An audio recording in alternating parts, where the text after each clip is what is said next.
It is better to die in the pursuit of excellence than to live in the acceptance of mediocrity. Excellence is going to cost you everything. It's going to demand everything out of you. It's going to demand you get uncomfortable. It's going to demand your focus. It's going to demand that you make sacrifices, that you sacrifice even good things, but for better or the best things, the things you truly want. It's going to make you go on journeys where you feel lonely, where you feel like nobody understands you. It's going to make you have to look in the mirror and be honest with yourself when you're not doing the correct habits. You're not prioritizing right. You're not making the right, like I said, sacrifices. And you can no longer say, why is this not working, or what's wrong? You have to look yourself in the mirror. You have to look deep down. You have to take an internal look and say, oh, I'm not doing things right. But comfort, mediocrity, it doesn't demand much of you. It allows you to be lazy. It allows you to be comfortable. It allows you to be distracted. It allows you to, have the excuse of you're sick, have the excuse of you're tired, have the excuse of I just want to have a self-care day, have the excuse of enter whatever you want to enter, because it will give you that excuse.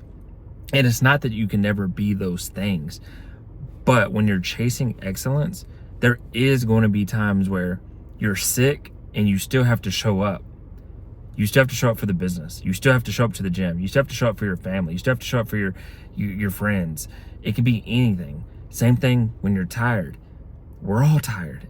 Almost every human being on this planet can make that excuse that they're tired. Every adult, every working adult, every college student, and every person, every student, whether it doesn't have to be college, can really some way formulate and say that they're tired, that they're exhausted. Are some people more tired than others? Yes. Are some people's actual exhaustion them living out their full day, their full potential, etc.? Yes. Are some people just working a 40-hour work week and saying they're tired? Yes. But that's the thing. We can't pick and choose who's correct and who's not, because in everybody's own definition, they could be telling the truth.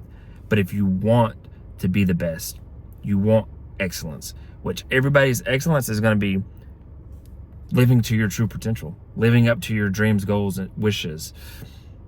So it's going to take sacrifice. It's going to take focusing when distraction is more fun, or when distraction is all you know. You have to get your focus back, earn your focus back. Discipline in everything, in work, discipline in your daily living around your house, discipline in your fitness, discipline in your budget, your finances, discipline in your eating. This is something even I struggle with, but you have to be disciplined in all phases of life. You can't really lack anywhere.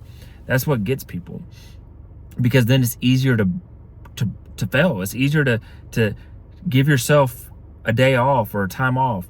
It's easier to have a crack in your foundation. See, some people start getting locked in, they work, but then they start getting stressed, so now they stress eat. Or they start using the end of the night to, I'm just going to play a couple videos. I'm going to end up doing this thing I shouldn't do. Like, that always happens. So you have to figure out how to find the balance as well. Other things, consistency, string the days together. Some people are fired up for a day. Some people are fired up for a week. Some people are fired up for a month. You got to string those months together. 30 days, depending on what it is, might be good enough. But if you're truly looking to be at the best of your ability, at living to your fullest potential, at chasing and being excellence in life, that's probably years stacked upon years. Like, what does it matter if you were a good dad or mom for 1 year? What does it matter if you were at the best of your abilities in the gym for 1 year? What does it matter if you had a great 1 year at work, 1 year in your business? It doesn't matter. You have the best year of your life fitness and you can still gain 30 pounds next year. You have the best year of work that you ever had and you can get fired next year. You can get burned out next year. You have the best year of your business and you can go out of business the next year. You could be a great husband, wife today and have a great year of date nights and prioritizing the other person, etc. And you don't do it the next year, you can be filed for divorce that next year. It's about living it out each and every day. Now, if you're in the midst of building and creating, you might be in a position where you're building and you are working extra hours, and sometimes you can't maintain that. But once you get to the desired level you want to be, start turning into more of a maintenance. Yeah, you might do a cut or a hard diet to get your body to cut fat in your body, but you don't want to stay in that type of diet or deficit for the next 20 years. It might not be healthy for you. So get to where you need to be, and then balance your weightlifting, balance your cardio, and your food intake, and your diet, and your cheat days, and find a balance. Same thing with relationship. You might not be, once you are married, you might not have did all the things that you needed to do when you were trying to get that person to fall in love with you. But marriage is its own battle once you get from relationship to marriage. Same thing with business. When you're starting a business, you might be building, and you're broke and you don't have any money and you don't have any employees and all this stuff.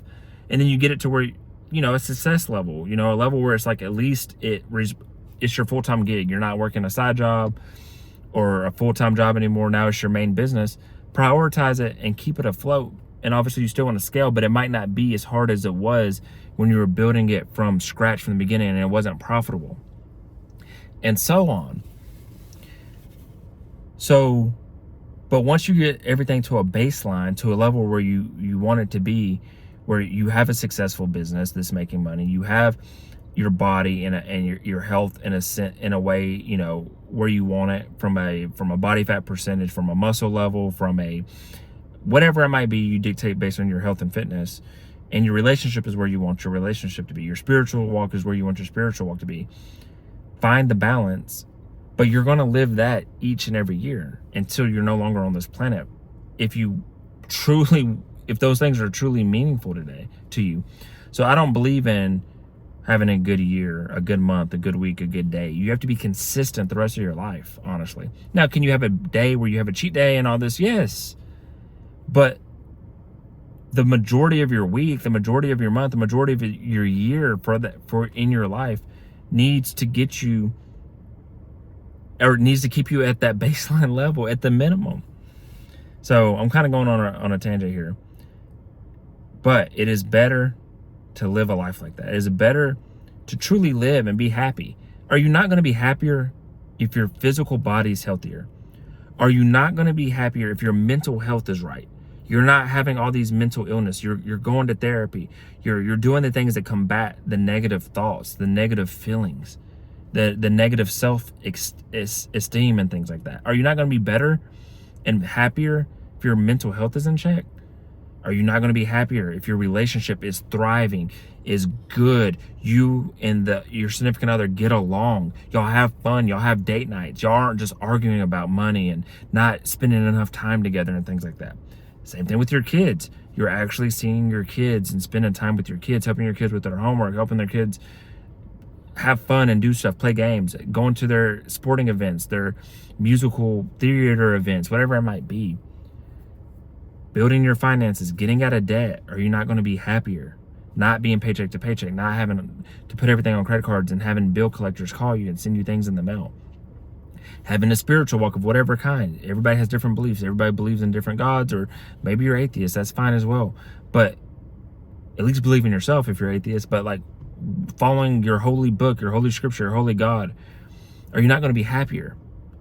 So focus on those things and live them to the best. Don't fall to mediocrity. Mediocrity is, at least in America where I'm at, like 70-80% of Americans live paycheck to paycheck and are in debt.